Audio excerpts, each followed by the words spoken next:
성경 말씀은 읽으면 읽을수록 풀리고, 성경 말씀은 읽으면 읽을수록 가지고 있었던 여러 가지의 부담되는 것들이 감사의 제목으로 밀려오고요. 성경 말씀은 읽으면 읽을수록 우리들의 결정과 우리들의 판단의 기준이 되어져서 잘 결정하고 잘 살게 한다라는 것이, 다시 한번 저는 2, 3주 동안 지난주와 이번 주에 설교 준비를 하면서 생각을 주장하게 하시는, 성경을 더욱더 깊이 있고 올바르게 볼 수 있는 영안을 뜨게 하시는 하나님의 은혜를 맛본 사람으로서 이렇게 말씀을 드립니다. 마치 진리가 자유를 준다라는 말씀이 어떤 건지, 마치 요한이 직접 예수님의 설교와 예수님의 기적의 역사를 통하여서 우리들에게 간증 설교하고 있고 예화 설교하고 있는 것처럼 저는 느꼈습니다. 그래서 오늘 이 맹인이 눈을 뜨고 하는 것이 어떠한 의미가 있고, 또 요한은 일부러 요한복음 9장 전체적으로 기적의 사건을 이렇게 길게 다룬 공간복음과 복음서가 없는 것 같아요. 9장 1절에서부터 기적의 사건은 시작이 되어집니다. 예수님 앞에 태어날 때부터 앞을 보지 못하는 참 불쌍한 사람이 나타났습니다. 그랬을 때 예수님이 이렇게 명령을 하지요. 진흙을 침을 묻히셔서 반죽하시듯이 빚으신 다음에 눈에다가 그 진흙을 묻히시고 어느 강가에, 실로암이라는 이름을 썼는데요, 어느 물가에 가서 그걸 씻어라. 그러면 네가 앞을 보게 되리라 라고 했습니다. 이 본문만 가지고 여러분들과 저가 다른 사람들에게 설교할 수 있는 것은, 즉 우리들이 깨닫고 나에게 이렇게 믿음이 부족하구나 라는 강한 설교를 우리가 남들에게 할 수 있어야 되는 것이, 기적에는 여러 가지의 모습들이 있지만 예수님의 기적들 중에 몇 개 되지 않습니다. 그 중에 하나가 정말 믿음이 있어야만 기적이 complete 되어지는 그러한 그 팩트가 성경 말씀에 몇 군데 등장하는데, 그게 오늘 그 중에 하나입니다. 진흙을 바르고 예수님이 씻겨주셔서 예수님이 보는 앞에서 눈을 떴으면 그게 오히려 더 자연스러운 기적의 현장인데요. 이 맹인은 태어날 때부터 이 아픔을 갖고 있는 이 맹인은 물가를 찾아서 누군가의 도움을 필요로 한 상태에서 물가까지 갔어야만 됐습니다. 그리고 거기서 정말 바보 같은 짓을 해야만 했습니다. 그 물을 손에 묻혀서 자기 눈을 씻어야만 했습니다. 이 과정이 이 맹인에게는 믿음으로 필요했습니다. 과연 우리들에게 이 믿음이 필요한가라고 생각을 해봤을 때 저는 이렇게 저의 신앙에 한번 대입을 해봤습니다. 설교 준비를 해명하면서 이 맹인의 믿음이 눈 앞을 보게 되는 것이 여러분들과 제가 하늘나라에 간 예수님을 면전에, 영광을 면전에 두고 찬송하는 하늘나라의 영광의 자리라면, 그 자리에 가기까지의 그걸 소망하고 믿는 믿음의 삶이 앞으로 남은 몇 년 되지 아니하는 나의 삶일 수 있겠구나라고 한번 생각을 해보았습니다. 그러니 큰 은혜가 되더군요. 과연 내가 눈을 다 뜨지 않은 상태에서 눈 뜰 것을 믿고 정말 바보 같은 짓을 앞으로의 삶 동안 내가 할 수 있을까? 물가를 찾아서 물가로 나를 인도해 줄 사람을 함께 데리고 그 사람에게 의지해 가면서 물가를 찾았으면 정말로 물을 내 손에 묻혀서 내가 한번 씻을 만한, 정말 보기 직전까지 예수님의 이 유치한 듯한 말도 되지 아니하는 명령을 내가 순종할 수 있을까? 한번 생각을 해보았습니다. 못할 것 같아요. 중간중간 갔다가 되돌아올 것 같아요. 왜냐하면 사람들도 나를 바보라고 명령할 것 같고요. 말도 되지 아니하는 그 명령을 왜 따르냐고 사람들이 저한테 욕할 것 같고요. 저를 아는 사람, 사랑하는 사람은 목사님 그렇게까지 할 필요가 있겠습니까? 라고 말릴 것 같습니다. 목사님 왜 이렇게 바보같이 사세요? 라고 비아냥거리며 저를 판단할 것 같습니다. 그 등살이 힘들고 너무 외롭고 무서워서 물가까지 가지 못할 것 같습니다. 여러분들은 어떻습니까? 진흙을 바르시고 실로암가에 찾으라고 얘기한 예수님의 명령은 동일합니다. 우리들에게도 너희들은 내 말을 지켜야 돼. 좀 참으면서 살아. 인내하면서 살아. 내 말대로 순종하면서 살아라는 모든 말씀이 많은 사람들이 보기에는 참 유치한 말씀입니다. 마치 저의 영적인 눈에 우리 주님께서 진흙을 바르시고 물가에 가서 씻고 오너라라고 하는 명령이 혹시 그런 것이 아닌가라고 생각이 되어집니다. 요로 부분만 여러분들에게 설교를 하고 여러분들도 이러한 설교를 할 자신으로 사십시오라고 설교를 해도 아마 1시간짜리 설교는 가능할 것 같은데요. 오늘 저희 설교의 포인트는 거기에 있는 것이 아니고요. 아무튼 이 맹인은 눈을 뜨게 되었습니다. 그런데 요한복음 9장 1절에서 보면요. 그 주인공이 예수님이 아니라 이 맹인이에요. 이 맹인이 9장의 주인공이에요. 예수님을 2번 만났고요. 바리새인들을 포함한 유대인들을 2번 만났습니다. 예수님을 만난 것은 어떤 필요에 의해서 만나서 예수님과 큰 대화를 나누면서 놀라운 성장을 이룬 것을 오늘 볼 수 있습니다. 그의 성장을 여러분들에게 설교하고 싶은 것이 저의 오늘 설교의 첫 대지이고요. 그리고 이 성장한 모습이 어떤 것인지를 여러분들에게 풀어헤치면서 영적인 맹인이 되지 않기를 바랍니다라는 말씀을 드리고 싶은 것이 제 오늘 설교의 2번째이자 결론의 대지입니다. 이 9장의 내용을 여러분들에게 잠깐 이렇게 대충 스케치를 해드리면 이 맹인이 된 사람들에게 예수님의 모습은 보이지 아니하고 9반 초반절에 보면 그 현장에 있었던 사람들을 포함해서 맹인과 대화를 나눕니다. 그랬을 때 네가 어떻게 눈을 뜨게 됐느냐? 그 현장에 없었던 사람들이 질문을 할 때 이 맹인의 증거는 이랬습니다. 나보러 저분이 이렇게 진흙을 덧입혀서 씻고 오라고 했더니 내 눈이 보입디다. 팩트만 이야기를 한 것입니다. 마치 나는 예수님이 나를 구원해 주셨어. 그래서 너무 감사해 라고 하는 우리들의 첫사랑이라는 표현이 좀 어폐가 있는지 모르겠습니다만 내가 예수를 구주로 믿는 그 팩트를 남들에게 이야기하듯 나는 구원받았어 라고 나는 이제 주님의 백성이야 라고 주님께서 나를 위해서 피 흘려 죽으셨기 때문에 나는 구원받은 주님의 백성이야 라고 이야기하는 것 그대로입니다. 예수님께서 진흙을 내 눈에 바르셔서 씻고 오라고 했더니 내가 눈이 정말 나았어 라고 이야기를 한 것입니다. 그랬을 때 사람들이 그것을 믿지 아니하고 그 사람을 누구에게 데려가냐면 바리새인에게 데려갑니다. 바리새인에게 데려갔더니 얼토당토하는 질문을 막 퍼붓습니다. 막 퍼부으니까 이 맹인에게 대화를 하는 것조차도 믿기지 아니하서 나 그대로 얘기를 한 거죠. 맹인이 저분이 나를 고쳐주셨습니다. 믿지 아니하고 이 친구가 정신이 좀 올바른 것 같지 아니하다. 그러니 이 친구를 어렸을부터 테이크케어한 부모를 찾아가 보자. 그래서 부모와 만나서 부모에게 물어봅니다. 정말 눈이 띄어졌다고 그러는데 정말 눈 뜬 게 사실이냐? 그랬더니 이 부모가 굉장히 어시스턴 롤을 합니다. 지금 요한복음 9장에서 부모가 무슨 말을 하느냐면요. 눈이 뜬 건 사실인 것 같은데요. 제가 이제 다 큰 애니까 나한테 물어보지 마시고요.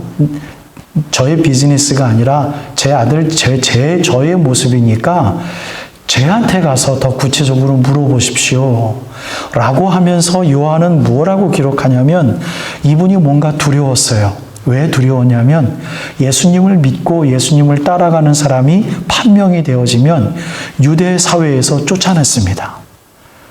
그것이 벌써 이미 산헤드린 공의에서 결정난 사항이기 때문에 이 부모님은 쫓겨날까 봐 유대교의 공동체에서 쫓겨날까 봐 겁이 나서 나는 이 일과 상관없습니다. 제 아들에게 가서 직접 물어보십시오. 라고 요한은 친절하게 우리들에게 설교합니다. 그래서 이 바리새인이 어쩔 수 없이 다시 이 맹인을 불러다가 질문을 합니다. 그러니 바리새인들과 두 번째 면담이 되는 거죠. 이 맹인은. 그랬을 때 맹인이 한층 더 업그레이드된 마음으로 유대인들에게 담대하게 이야기합니다. 내가 이미 다 이야기했는데 여러분들이 믿지 않으니 내가 무슨 말을 하리요? 이게 맹인의 첫 번째 대답이에요. 네. 예수님이 나 고쳐주셨습니다. 라고 이야기하는 게 아니라 이미 다 이야기했는데 왜 믿지 않습니까? 그랬더니 너를 고쳐준 사람은 죄인이야 라고까지 바리새인이 이야기를 하는데 그 사람이 죄인인지 아닌지는 난 모르겠고 그분이 나를 고쳐주셨습니다. 이렇게 자꾸 따지고 물어보니 이 맹인이 놀라운 설교를 합니다. 여러분들도 그분의 제자가 되렵니까? 라고 이야기를 해요. 자꾸 물어보니까 아니 그분한테 가서 직접 배우면 되지 왜 자꾸 그분이 한 일을 나에게 물어보십니까? 이렇게 자꾸 물어보려면 직접 그분에게 가서 배우십시오 라고 마치 비아냥거리듯 당신들도 그분의 제자가 되기를 원하십니까? 라고 이야기를 하니 머쓱해가지고 바리새인들은 우리들의 선생은 모세야 라고 이야기를 하고요. 너의 선생은 예수인지 모르지만 그 죄인인지 모르지만 우리들의 선생은 우리 유대 공동체에서 제일 첫 번째 가는 으뜸 선생인 모세야 라고 공격하면서 이 죄인을 쫓아냈습니다. 그래서 예수님이 이 죄인이 쫓아남을 당했다라는 말을 듣고 예수님이 그를 위로하고자 그를 다시 찾았습니다. 예수님과 두 번째 면담이죠. 네가 정말 믿느냐라고 이야기를 하니까 네, 내가 나를 고쳐주신 분이 당신이요 선지자이시오. 그리고 그가 인자 되신 것을 예수님 말씀하신 대로 내가 믿는데 정말 만나고 싶습니다. 바로 너희 앞에 있는 내가 바로 그이다. 내가 메시아이고 내가 유대 모든 백성들에게 선포가 되어져 있는 완벽한 선지자이다.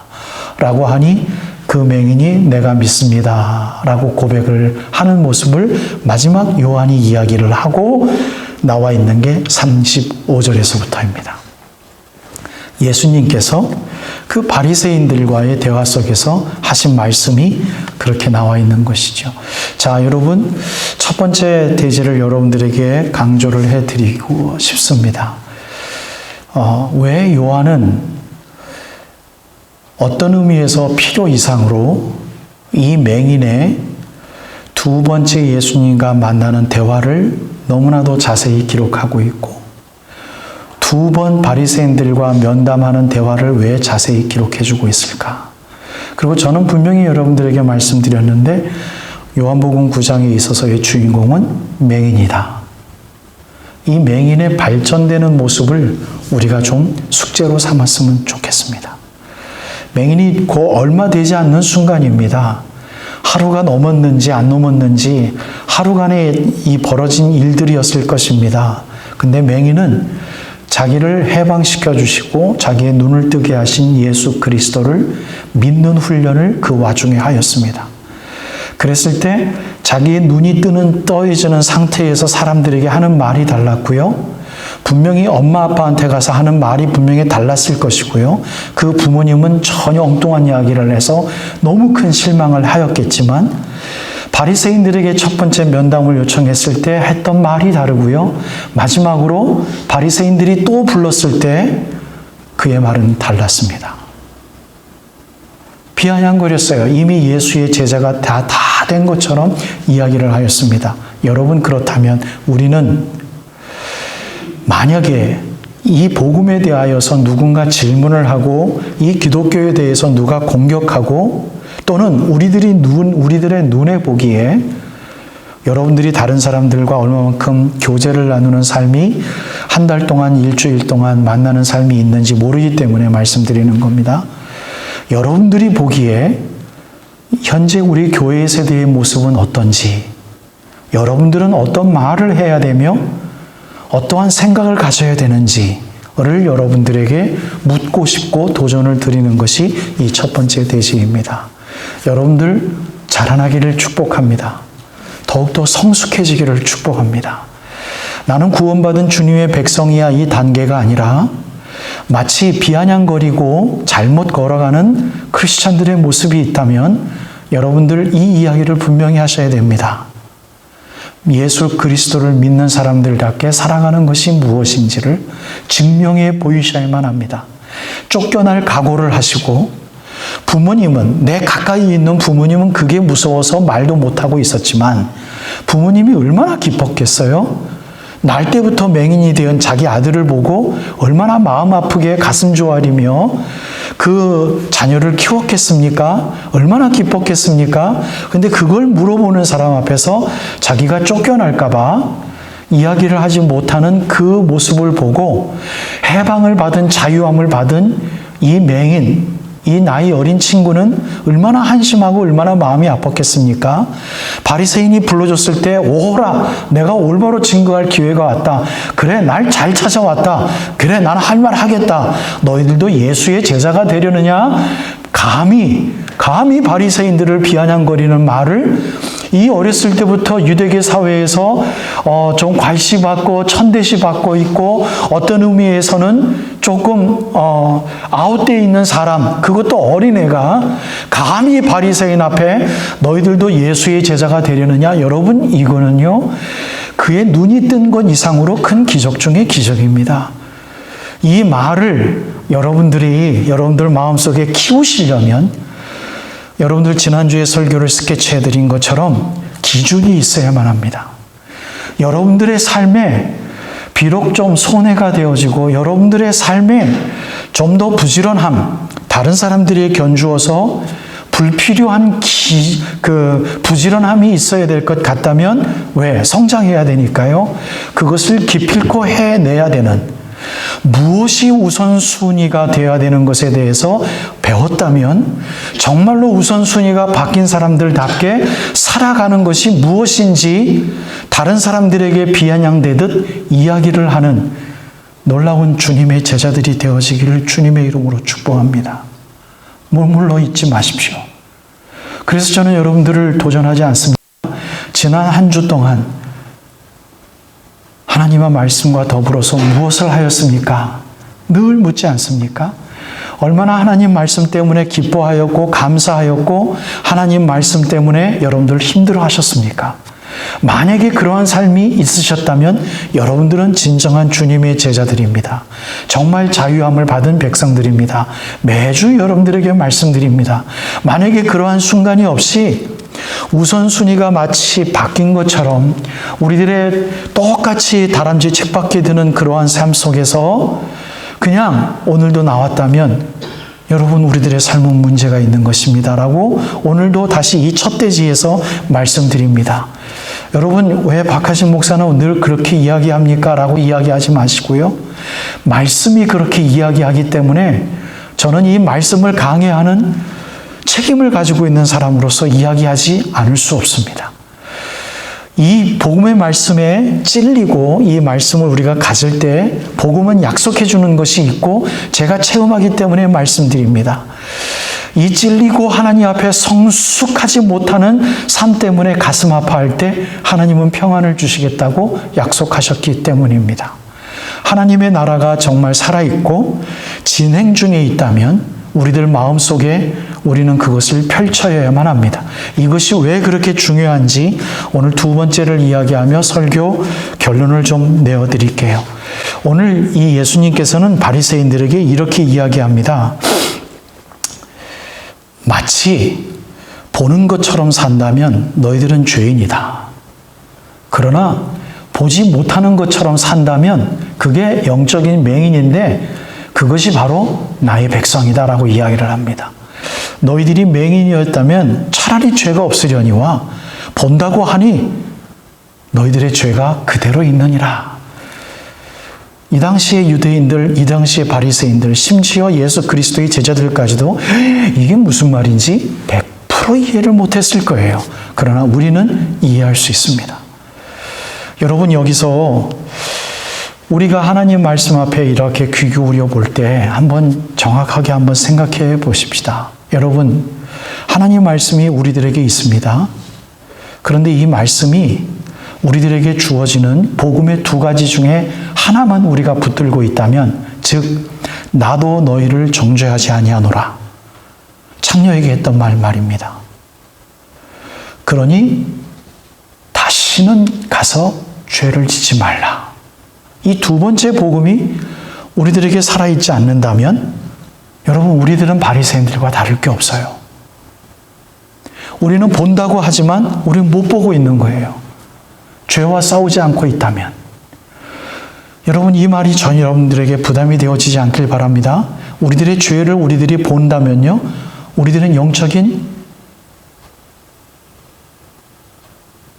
맹인이 아니라 눈 뜬 사람들이죠. 왜? 눈을 뜨고 보니 내가 죄인이 보이거든요. 근데 죄에 대해서 보이지 않는 것은 내가 영적으로 맹인이기 때문에 보이지 않는다라는 설교를 예수님이 지금 하시는 거예요. 내가 영적으로 이렇게 눈을 떠가지고 맹인이 아니라 눈으로 보니 무엇으로 본다라는 겁니까? 말씀의 눈으로 보는 거예요. 그러니 나는 늘 죄인이고 늘 부족한 거예요. 하나님 앞에 기도하고 헌신하고 노력할 때마다 늘 나는 부족해 보이는 겁니다. 그런데 그러한 영적인 우리 하나님께서 그 눈을 뜬 사람들에게는 어떠한 복을 주시냐면, 내 한없이 부족함을 보는데 마음은 항상 평안의 것으로 주님께서 채워주시는 거예요. 아멘. 여러분, 그게 말씀의 약속이에요. 여러분, 우리들이 돈이 필요할 때 돈이 채워지면 편하죠. 우리들의 기도 제목이 뭔가 묶인 게 있을 때 그 묶인 것을 풀어주는 듯한 삶에 뭔가 풀어지는 게 있으면 편하죠. 그런데요, 그것은 오래가지 않지 않습니까? 다시 돈이 다시 좀 우리들에게 스트레스 될 때는요, 또 깝깝하지 않습니까? 우리들의 뭔가 좀 맺혔던 일들이 풀어지지만 또 삶의 어려움이 오면 또 하나님 앞에 기도하지 않습니까? 우리 예수님께서는 그것을 가지고 딜하시는 분이 아니시라, 이것을 똑같이 온다 할지라도 너희들이 나를 붙든다면, 나를 찾는다면 내가 응답해줘서 그것을 뚫고 갈 수 있는 평안의 힘을 주겠다. 그거 너무나도 힘들지. 그러니 내가 너와 함께 하겠다. 내가 너 힘들어할 때 내가 더 힘들어할 테니까 우리 같이 힘들어하자라고 이야기를 합니다. 이 말씀을 사도 바울이 무슨 말씀으로 우리들에게 편지를 쓰고 있느냐면요, 제가 고린도전서 6장에 있는 말씀을 읽어드릴게요. 여러분 한번 따라와 보십시오. 성경 말씀을 빨리 찾을 수 있는 분들은 로마서 6장을 찾으시고요, 14절에서부터 20절에 있는 말씀입니다. 제가 이 두 번째 복음이 왜 우리들에게 충만해야 되며 이 충만한 성령 하나님의 도우심이 없이 우리들에게 불가능한지를 여러분들에게 말씀을 드리고, 그 핵심이 사도 바울이 너무나도 잘 표현하고 있기에 여러분들에게 말씀드립니다. 고린도전서 6장 14절은 이렇게 시작합니다. 하나님이 주를 다시 살리셨고 또한 그의 권능으로, 예수의 권능으로 우리를 다시 살리시리라. 너희 몸이 그리스도의 지체인 줄을 알지 못하느냐?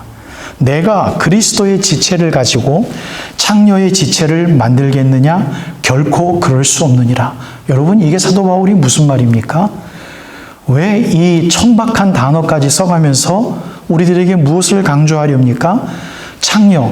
정말 우리가 어떠한 섹슈얼리 창녀촌에 가서 창녀와 관계를 갖는 그거를 의미하는 것은 절대로 아닙니다. 이 세상이 창녀라는 거예요. 이 세상과 이제는 벗하지 않기 때문에 이제는 너희들의 몸이 너희 것이 아니라 그리스도의 지체인데, 이 세상과 벗하며 살면 그건 창녀의 지체를 만드는 것이다. 결코 그럴 수 없느니라 라고 이야기를 하는 겁니다. 그러면 여러분, 복음이 이 땅에 들어오면 우리들이 성숙하기, 더 잘하기 위해서 무슨 고민이 있어야 됩니까? 우리가 싸워야 될 세상의 법이 뭔가? 세상의 창녀라고 말한 게 뭔가? 이걸 우리가 공부해야 되지 않습니까? 성경 말씀 읽어야 돼요. 읽는다고 해서 100% 완쾌하게 우리들에게 해석되어지는 것 절대로 아닙니다. 계속 궁금증이 와요. 그러나 여러분 성경 공부를 오래 깊이 있게 하신 분은 분명히 아멘으로 화답하실 거예요. 공부하고 묵상하고 이것을 우리들의 삶의 인격으로 옮기려고 노력할 때마다 우리들은 깊어집니다. 하나님의 사람인 것을 느껴집니다. 그런데 느껴질 때마다 주님이 주시는 은혜의 증거는 뭐라고요? 계속해서 더 부족함을 느끼게 하시는 거예요. 그래서 영광의 결론은 무엇이다? 여러분들에게 늘 강조합니다. 겸손이에요.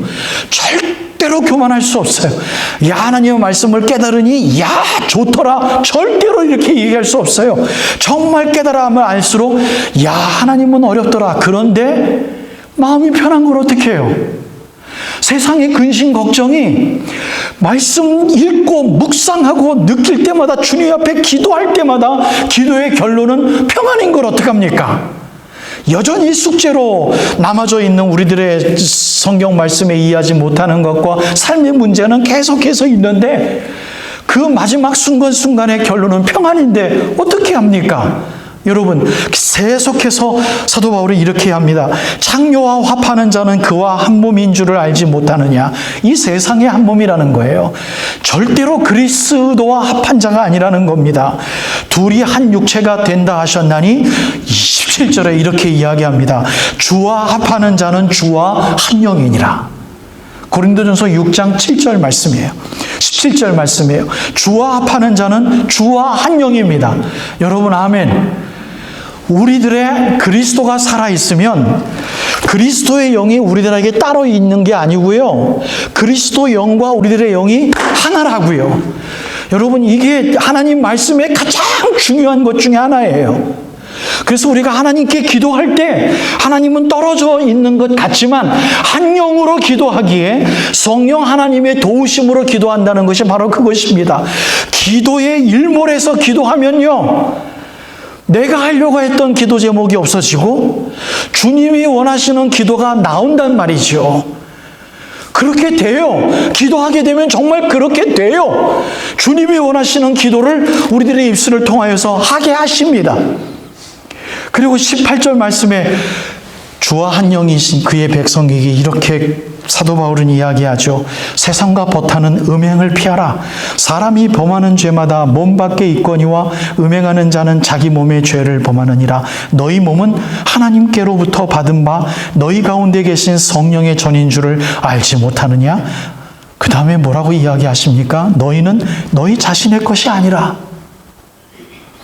값으로 산 것이 되었으니 그런즉 너희 몸으로 하나님께 영광을 돌리라.